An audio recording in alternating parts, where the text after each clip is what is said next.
podcast. We have a great guest with us here today. We're talking about how to create a path of growth for individuals on your team. We've got a great guest here with us that kind of has a 2 to 3 step process laid out for his agents so that when they come in the door, not only do they understand that they're going to be a top salesperson, whatever that means for their life, but also that they get a chance to be entrepreneurial. We'll talk about exactly how he's created a path to do that. So we've got a bunch of stuff to get into, as always.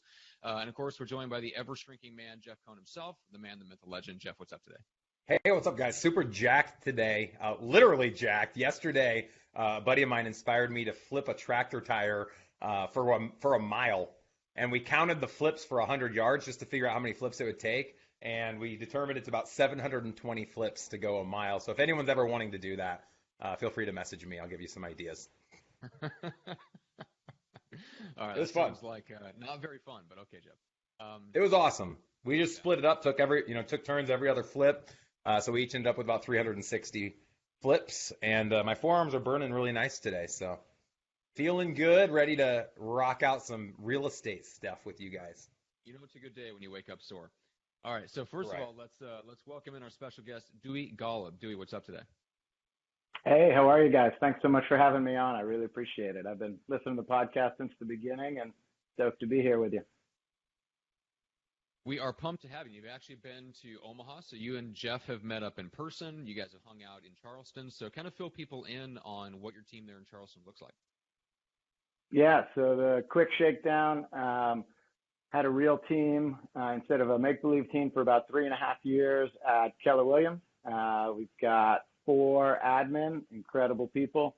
One is a VA that works the night while the rest of us sleep. She keeps things moving. And then 7 salespeople and 1 expansion agent in Oahu. We didn't mean to be an expansion, but we were in business with an incredible human. And when she relocated with her spouse for military reasons, we stayed in business. So that's how we're doing it. Very cool. And just kind of fill people in. The agents that you have, are they specialized? Are they general? And what's their expectations, when they come in the door to you? Sure. So that first path of growth is they start as a junior buyer's agent, we call it, which is essentially an agent in training. That takes 6 weeks, and that is just training, not sales, though everybody's licensed. And then they graduate out of that into being a buyer's agent specifically. And when they have the aptitude there, they can train up with myself and our listing manager and the other listing specialist and start going on listing appointments as well. Then they can do both sides of the business. And then we find that the high Ds want to leave the buyers behind and focus on the sellers. And we actually have a lot of SCs, very wonderful, passionate, compassionate people on the team. And they like to stick and be very buyer heavy because they enjoy the emotion of it. So really, that's kind of how people have flowed in our organization. Cool. Jeff, any questions before I jump back in with another one? I've spent a lot of time with Dewey. He actually gave me some Southern hospitality a few months back at the Boomtown Unite conference. I stayed an extra day, and he taught me how to fish for red. I think you call them redfins. Redfish. Redfish, that's right. And I had some luck. Yeah. I think we hit a couple big ones, had a good time. But we were able to talk a lot about creating a team and creating value for our agents, and then also we talked a lot about investing, disposable income, and what best investment vehicles to put our money into. He's in a really cool market because it's a very old city. They got houses that are hundreds of years old that are historic monuments, essentially, that they're not allowed to tear down and rebuild. You have to just renovate, and Dewey's done a great job at that. But to stay consistent with our title, I really like it. Greg Harrelson spoke on this at the Team Building Summit, and he talked about how to build a team that can overcome any market shift. And we have determined that to be able to do that, you have to invest a lot in your agents to help them be successful. And I believe Dewey does that. So I think we just dive into creating that value for everyone listening. I already have seen we have some huge hitters on right now live watching our live stream. So if you guys want to chime in, anybody watching live and want to ask Dewey any direct questions, we invite you to do that. That's a huge value out of our podcast versus a lot of the others. We don't do any post-editing. You get it raw, you get it real and authentic. So if you have any questions for Dewey, feel free to ask. But Dewey, I think the first question I'd have is what do you feel like from your team standpoint is the greatest value you can offer your agents? Yeah, so long term, I think the greatest value is bringing them on knowing that there's a path of growth. So we don't bring them on and say, you're going to be this or you're going to be that, and that's our life together. I really bring them on and say, let's start here. Let's know what our first 2 years at least looks like together so that you've got that clarity. So that would be what we've already talked about, kind of that onboarding rollout.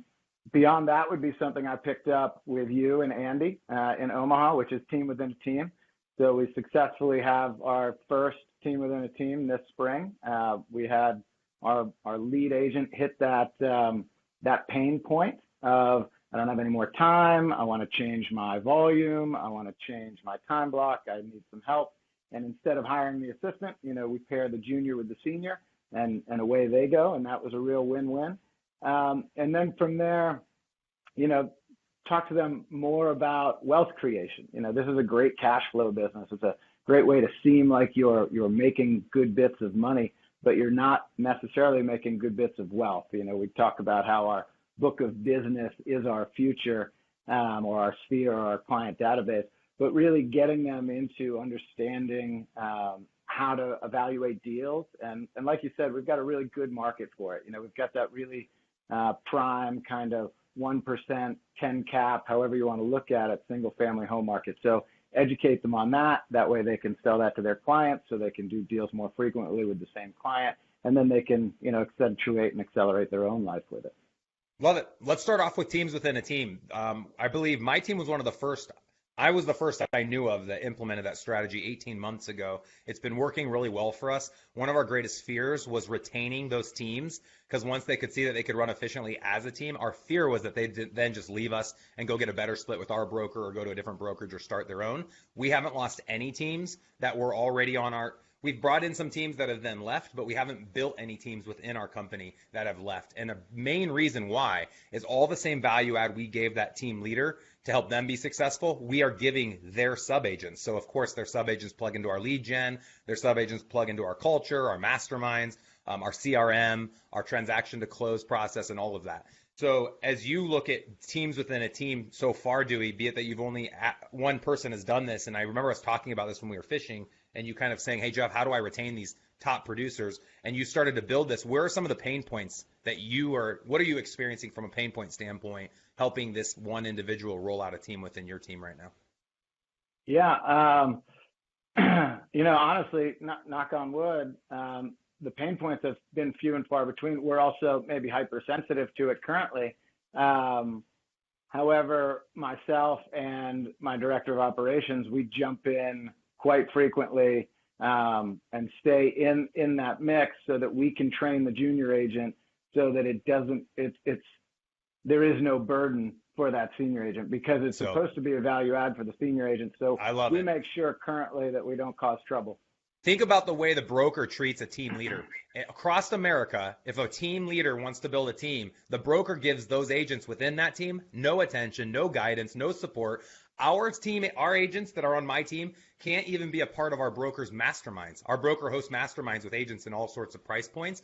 Our agents, because they're on my team, can't go to those masterminds. So I think, what's the value that my broker's offering me or offering the agents within my organization? And there's none. So make sure as team leaders, as you add agents to those teams within your team, or as your agents add agents within those teams, be sure that your organization is giving those sub-agents value. Don't think it's all going to rest on the team leader's shoulders, because if it does, then they don't need you.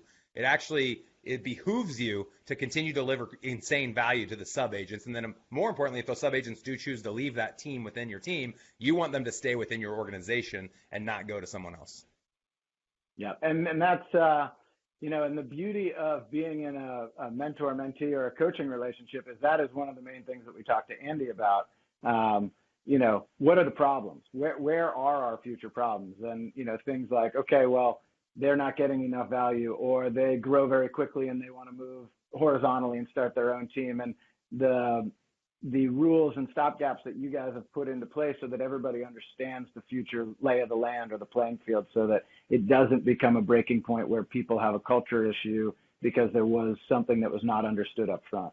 And so by being in coaching, I have, taken other people's pain points and removed them from my future life. Love it.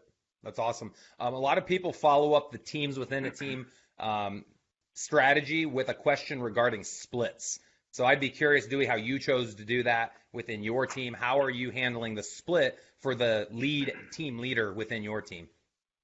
Yeah, so we're a total black and white. We literally have two splits. We've got 50-50 on the buy side, 70-30 on the list side. And then with the team within the team, the junior agent then breaks into a 40-10.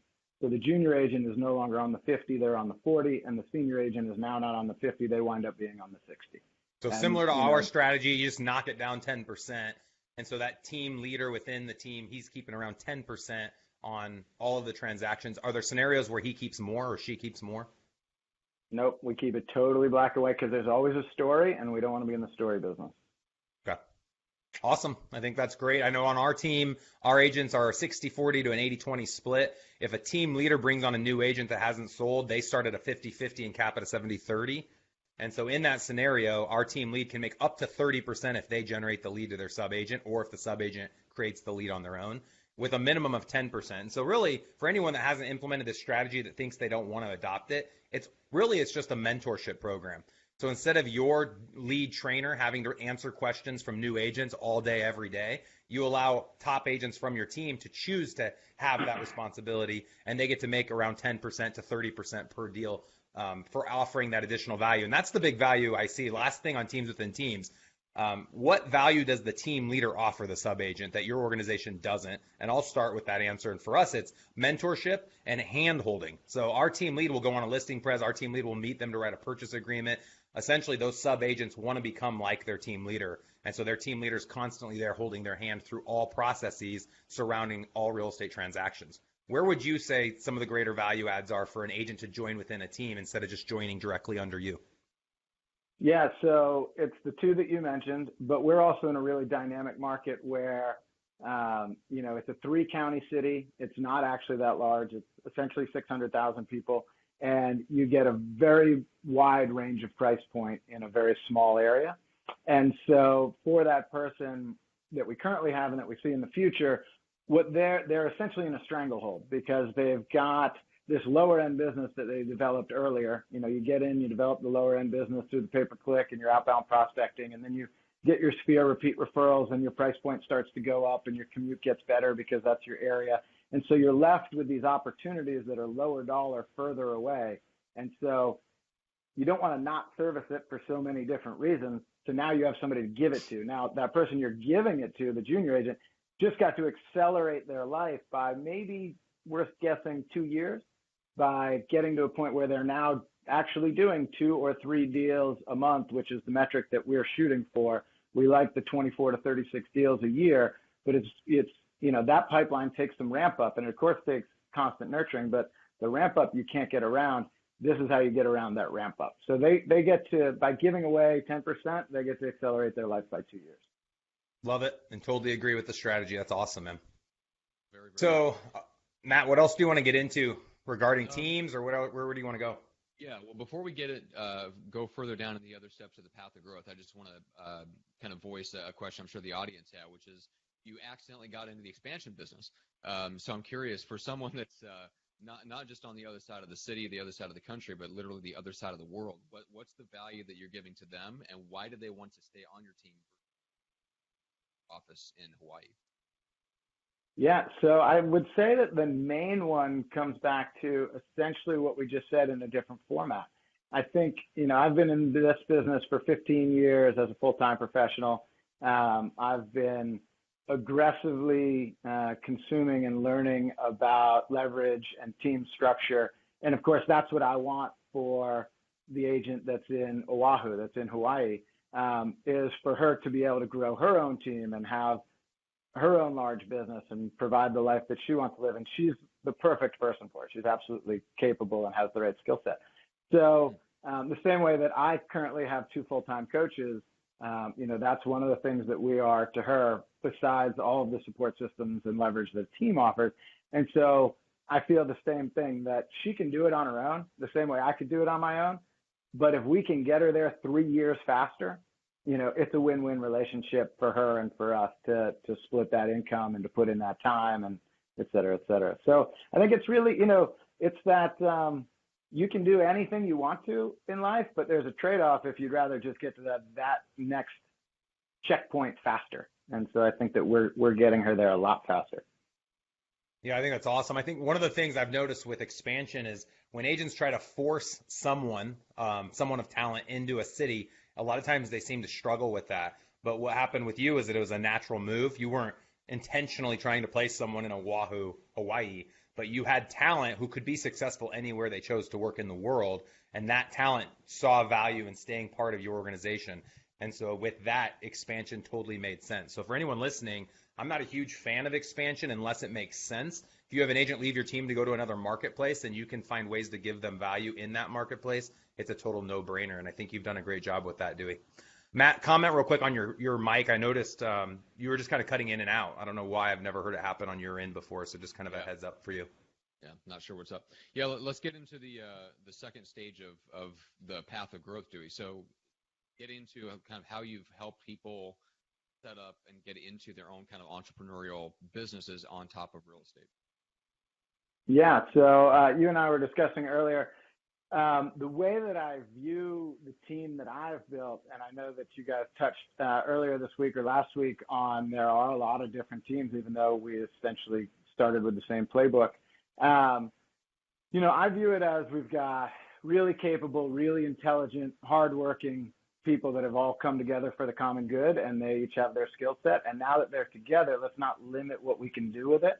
So if somebody from within our environment, somebody that's proven and is on the team comes to the team and says, hey, let's use this for that, I'm always all ears. Now, it doesn't have to stay within the team. For instance, there was somebody that we worked with for a few years and loved and cared about, and she was the listing manager and the marketing director, and she's a creative, and she said, and she'd been in real estate sales during the up boom before that, and then she'd gotten out and been in photography. She said, I really love photography. I like this business, but I want to follow my passion.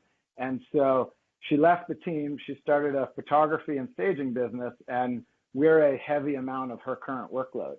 And so she's been trained up by us, so we speak the same language. We have the same expectations. We're never let down. She always excels and exceeds.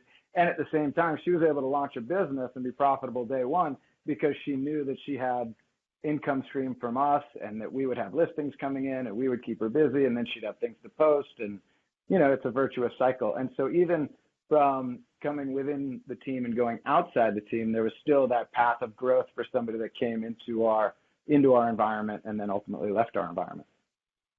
Yeah, you basically McKinsey'd her. She's a McKinsey alum, basically, of your team. So you go out and then you have other people shouting your praises all around town because they used to be on your team. And yeah, that's interesting. So basically, you always looking for ways to help people be entrepreneurs. They don't end up staying on your team, especially if real estate isn't their passion. Yeah, absolutely. And then the idea while they were there would have been, are we reading Miracle Morning together? Are we reading The One Thing together? Are we working on our personal skills? Are we talking about health and wellness? Are we time blocking our lives and schedules, maybe seasonally and vacations, and putting away money for the things that are important and identifying those and tracking them? And, and so the things that I discovered, a few years ago that have ultimately changed my life are the things that I don't want to force on anybody, but I want to introduce into their conscious. So if it's something that has a big difference and a big impact on their life, I'm happy to deliver it, because a guy whose office I poached for this, Adam Roach, did that for me, and I know he's been on your podcast, and he stepped in and changed my life, and I want to pay it forward.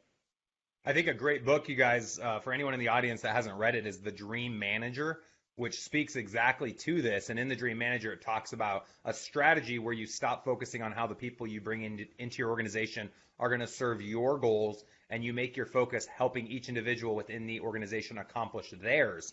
And a lot of times, one's organization may be a stepping stone for someone to reach their dreams that are outside of what you do on the day-to-day. So with us being in real estate, someone's goal might be to start a new construction company, but they got the real estate license to kind of put that on their map. And my goal has been with each agent is to help them realize their dream while still selling real estate. And so we have a handful of agents, just like you guys, Dewey, who've started other entrepreneurial ventures with while working within Omaha's Elite. And there's no reason for them to get rid of their license. That's the beauty of real estate. You sell one house a year and it easily pays for renewing your license.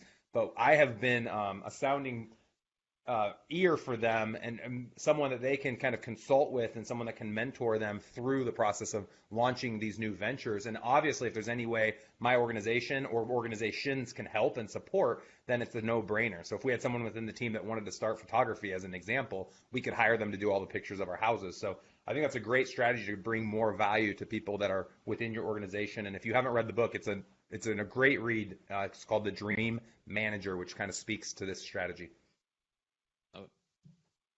And then, dude, what's the path for people? The gal that you mentioned, was she an agent or an admin? 'Cause I think you mentioned that you've got kind of a path in mind for agents and for admin as well. Yeah. So we've talked about two different agent paths. One would be coming on and the team within the team, and then wealth building through real estate investment. The next that I hadn't thought of until we started talking about it would be, moving to a different area, expansion, and then, more standalone team building. And then I've got some admin stories. We covered the one where her path to growth was starting her own business that we could help. And then an internal one is got an incredible director of operations, Angie Murto, who Jeff's met. She went out to Omaha, and then we all hooked up during the Boomtown Unite recently when Jeff was nice enough to host. And so she came on as an admin. Really, this was kind of like the second job in her household. She was going back to work, has kids, and thought, this is great. Nice job, nice people. And then, so that was more of an admin role. And then she got in, and she's got a personality where everything's got to be 100%. And so she started taking control of all the systems and rejiggering all the systems and getting everything sorted. And that really more elevated her very quickly to director of operations, where she started running the great majority of everything. And then we looked at it and said, okay, everything is running incredibly well and is essentially kind of self-sufficient because the systems are so clean that she's built.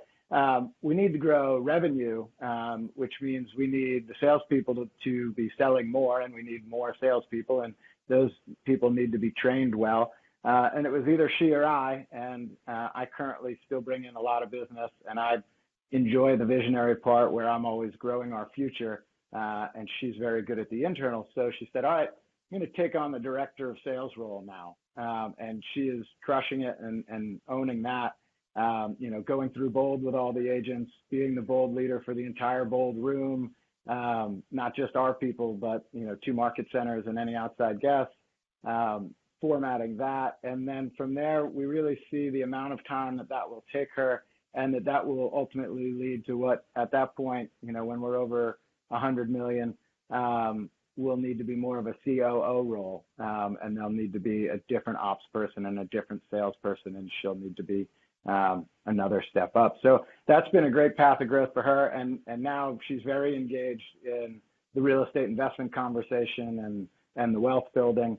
And then we also talk a lot about, side ventures of mine that are all real estate related, which is development stuff and investment stuff, and how she would be a part of that. So that's probably going to be the largest opportunity or path of growth that Found Properties Group will deliver to somebody, as far as I can see, in the next few years. Makes sense. I think it's awesome. Something to remember, I think about the people within my organization, and sometimes people are happy with the seat that they're in. The 5 dysfunctions of a team with Patrick Lencioni will speak to this. It's kind of our high D mentality, Dewey, where we're always wanting to scale up and do better and grow, not just financially, but in every area of our life. Not everyone's wired that way, and that's okay. So for anyone listening, if you have an admin person who's happy making $50,000 a year, running back office support Monday through Friday, and gets 10 paid days off a year, whatever the case might be, that's okay. But I think that it's our responsibility as the leader of any organization to give everyone within our organization the ability to be just like us, to be able to go and pursue their dreams and start whatever venture they want to start or get whatever job they want to get. And if we can help them get to that point, hopefully it's within our organization, but if it's not, that's okay. We will truly help people realize their dreams. That's how you retain. That's how you get people to come back. I have a story. We have an admin person who had worked with us for about 3 years, and she was going through a rough patch in her life, and for whatever reasons, it didn't end up working out for us to keep her. So we let her go. Two years have passed, and she reached out to me via text last week asking if we had any admin positions available for her right now on our team. And we fired her 2 years ago. So she's a great person. We're still friends, but it was just very telling to me that we treat people the right way, because she asked if there were opportunities for her to come back and work within our organization after she had been fired. And I can't imagine, I've been fired from a few jobs a long time ago when I used to work for someone else. And I would never go back to that organization. I'd never reach back out to that organization. So treat everyone like you'd want to be treated, even with firing someone. There's a right way and a wrong way to do it. So I think it's important to be focused on what does each person need? Each individual is different, and how do we help them realize their dreams? And I can tell that's a huge focus for you guys. So Dewey joined Elite Real Estate Systems. You're in the team leader live stream coaching. I'd love you to speak to a couple points that have been helpful or beneficial for your team, either through the live stream, through having that one-on-one coaching call every week. Where has that helped you take your business to the next level? Yeah, so we utilize a lot of it constantly. I'll say the overarching single plugin that had kind of the juggernaut impact was Kevin's insane spreadsheet. You just don't think it's going to end as you scroll to the right. But we actually had our VA go back and input all of last year's data so that we could have a body of work, so that we could see how it was really working instead of waiting 12 months to have a trailing 12 to build it up. And you're able to do such a deep dive into any part of your business when you actually utilize that entire spreadsheet, which is a real serious undertaking.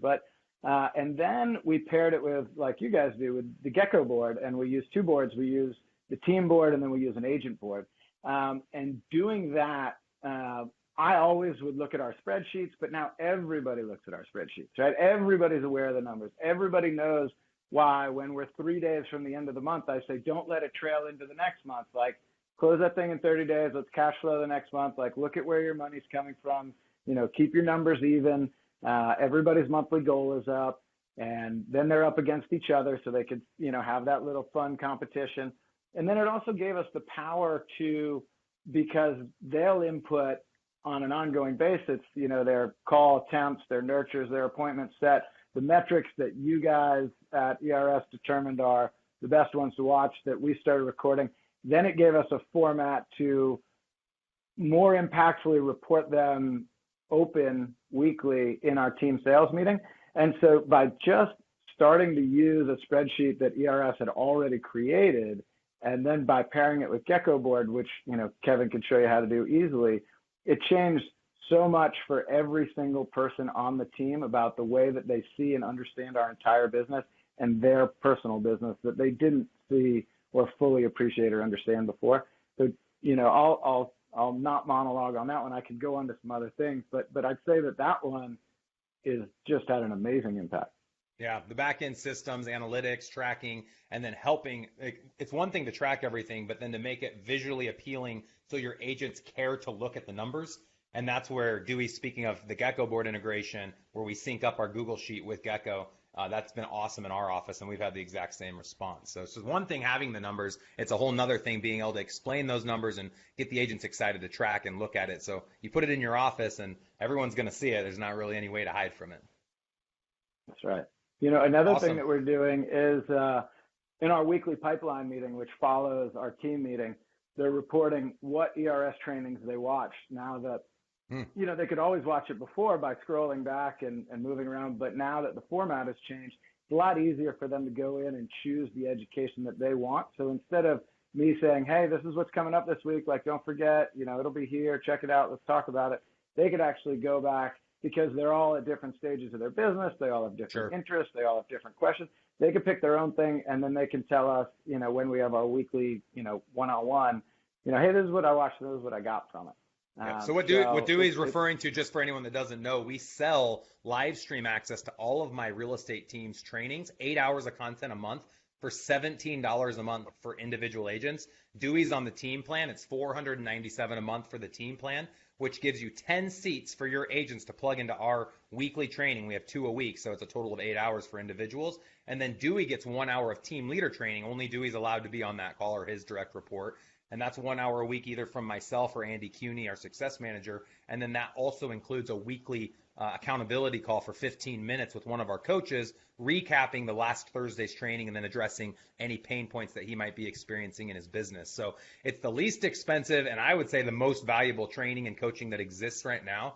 It's all virtual, so agents can access it whenever, like Dewey said, or they can watch live, just like this live podcast, and engage live with our trainer. And so we've been very proud of it. We're averaging 1,000 views a training right now. So a lot of people are consuming the content. There's tons of interaction as we do them. For this Friday, for anyone that is on the live stream, I am going to be leading the training. It's dialogue training specific to time blocking and protecting our time. So I'm going to train on how to tell a client you can't show houses with them tonight at 8 p.m. and how to, move that conversation to, hey, can we go out this weekend? I have time allotted this weekend to show property. So that should be a really good training coming up. Also, while I'm on this topic, our workshop's coming up June 11th. We only have 3 weeks left. We have a couple people signed up. We'd like to fill the room with about 10. So if anyone listening hasn't attended or would like to attend a second time, we're going to give everyone a 50% off discount. All you do is use discount code HALFOFJUN for the month of June, HALFOFJUN. And that's going to give you 50% off. Normally it's $3,000 to come out and spend a day with us. It's only going to be $1,497, and you can bring a guest just like Dewey did, and you'll get access to that spreadsheet Dewey spoke of. That's part of our Google Drive with all of our intellectual property. You will get for free, and you'll have access to that for life if you come out to the workshop. And you'll also be added to our private Facebook page, which is comprised of anyone and everyone that has attended the workshop. So last upsell here, Dewey, speak to the workshop. What did you learn when you left Omaha after we got to spend a day together? Oh, geez. I think you taught me about some new energy drink that made my eyes come out of my head. Oh, boy. Keto drinks? I can't remember what it was. It wasn't enough to just let me alone with my Starbucks. I was in the front row, so Jeff and I we were pretty hard at it. So being there live and in person, I think if you want to see the future, then being in the environment that you've created, I think for anybody that has a dream of growing a very large team, it's the right physical environment to create, with the bullpen, with the call rooms, with the admin room. So I think that was interesting. I think I've Matt, can we replay that at some point, Matt? If you want to see the future, come out to Jeff Cohen's office. Thank you, Dewey. Pull it out. See if you make it. Yeah. Continue. Just keep every sentence. Would you please start it? If you want to see the future, fill in. That's right.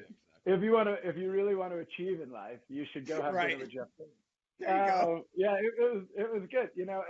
And there's no substitute for the real thing. Like being there, being face to face with the people that created the tools that you're going to implement into your business and use, and being able to ask your obscure questions that come to your mind in real time instead of trying to put them in an email or wait for a podcast or wait for a Google Hangout. Hey, Dewey, was I there? Was I at my workshop? Sure.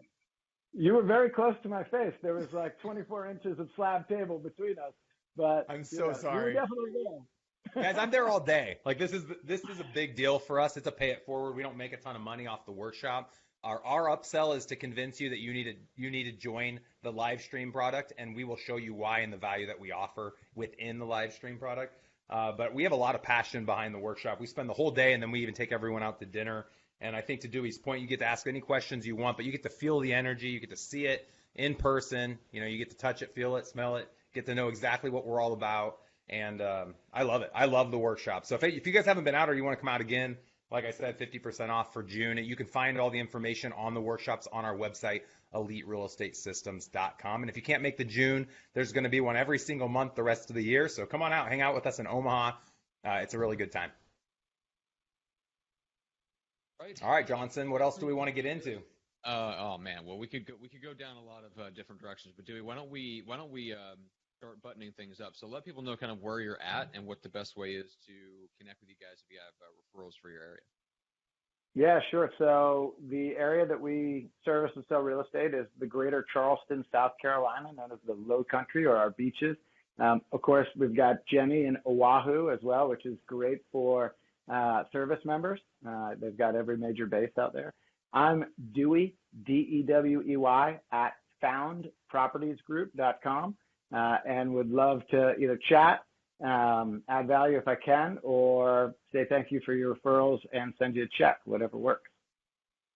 Checks are good. Love it. All right.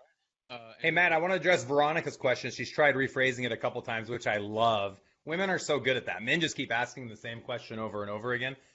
She was willing to rephrase it several times for us.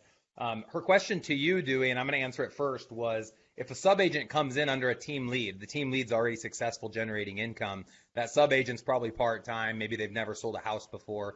Are you offering them, or is the team lead within your team offering them some type of salaried position or percentage of the team leader's sales to help them get started, or does this person show up with savings in hand?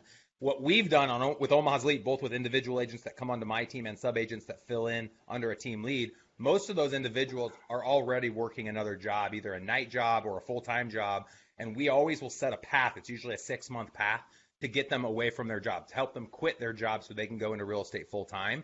It's not a requirement that they have to be full-time when they come onto our team initially, but it is a requirement that eventually they're working towards being in a full-time role. We have not employed any sub-agents or agents on our team in an admin capacity. Admin or full-time admin on my team. They're not trying to do both. How have you guys handled that on your end, Dewey? Yeah, so good that we've got two different systems here so we can give two different answers. We like full-time professionals. That's all we accept is full-time professionals. Right out of the gate? Right out of the gate? Right out of the gate. Okay. Yeah, we tell people we'd like to see that they have 4 to 6 months worth of savings. The way that we actually set our goals is to make a real budget with them, because some people don't actually have that. So that way we understand when they actually can't even pay their bills. So there's that when they come on and they're in that training period, which is generally about 6 weeks long. That's a paid training period. So you're paid in any structure that you would hear about for, say, an ISA. They're essentially working as an ISA. And then when they transition out after approximately 6 weeks, we haven't drained their savings account. They haven't necessarily made any money. It's just to not drain your savings account. And then you transition out with your leads because you've been creating these nurtures the whole time. If you set an appointment, it goes to an agent while you're in training. But if it's a nurture, we want you to keep it so that you have the skill and the muscle and the expectation that nurtures become appointments. And so you transition those nurtures that we've essentially paid you for 6 weeks to create into your book of business, and then you should begin closing quickly. And then I think there was a part to that asked about the team within a team structure. What we're seeing there with our current agent and what I would expect in the future is you don't have one of those until you've got a pain point. If you've got a pain point, then the deals that you don't want to drive to, or the deals that are below a certain price point that you don't want to deal with, those go to those agents. So you're now handing them a ready-made book of business. Love it. You know, a big thing for us, we know on average it takes 6 months for a deal that goes to our CRM to go under contract. And so we're sure to tell every new candidate that joins us that hasn't sold or has only sold a few houses that they can expect it's going to take around 5 to 6 months before they get their first paycheck. I think we're lying to ourselves and to our agents if we tell them, oh, yeah, within 2 or 3 months, the money's going to be rolling in, because that's usually not the case. Now, obviously, there's one-offs, and it depends on how hard they work. But net, we're seeing about 5 to 6 months for all the leads that are piling in. So I think it's a huge value add as a sub-agent if you can join a team where the team lead is kicking you off deals, you know, maybe in a certain geographical location or price point that team leader no longer wants to service because they don't have enough time for it. Wanted to thank everyone that watched us live today. I've been making a big point for people to come on live so they can ask our guests questions. Antoine, good to see you. Emily Miller was here. A handful of others, so thank you guys for being a part of it. Veronica, thanks for asking questions. Matt Johnson, what else do we need before we put a bow on it, as you would say? We just need to make sure that people know where they should go to thank guys like Dewey for coming on the podcast, which is go to iTunes, leave a rating and review, a 5-star rating for the show. Make sure to call them out publicly and thank them for contributing and paying it forward and sharing all of their good stuff. So we appreciate that. That lets iTunes know that you appreciate the show. And guys, we just appreciate you sharing the show with your friends, with your brokers, your fellow agents in business, the guys that are guys and gals that are in the Facebook groups that are kind of talking about all this stuff behind the scenes. That's kind of how the podcast continues to spread and grow. So we really appreciate that. So keep that up. And then, just go to eliterealestatesystems.com where you click on the workshop tab, or you can click on the live stream tab to learn more about things that you mentioned, Jeff. That's all I've got. Awesome. Dewey, thank you again, dude. That was awesome. I didn't make mention, I will end it with this. I love the background of your office. Every time I see a successful person, I feel like they just have this crazy hodgepodge, beautiful mind, notes and drawings and comments and bullet points. If you look behind you, I don't know if you know what I'm referring to, but your wall is quite impressive. Yeah, I remember I poached Roach's office. So this is there you our go. Team leader recruiting another team leader. I wanted to do it in my office because the backdrop would have been my 50-inch gecko board, but then I would have disrupted the whole team. So shoot. All right. I chose this. Tell Roach hello. And guys, to parrot what Matt said, just in case the audio wasn't working on his end, go out to iTunes and thank Dewey for being on this episode. Give us 5 stars, and please leave a few sentences as to what value add you've gotten from our podcast. We're trying to get over 100 reviews by the end of this year. I think we're at like 60. And if you search team building, I mean, it's the team building podcast with Jeff Cohn on there. But if you just search for team building, I think we're coming up number 1 or number 2. So we're really happy with the reviews we've already gotten in our ranking there. But we would like always to get more reviews. So thank Dewey, give him a shout out, and go on and give us a 5-star review. And until next time, thank you guys. That was awesome. Thanks, guys.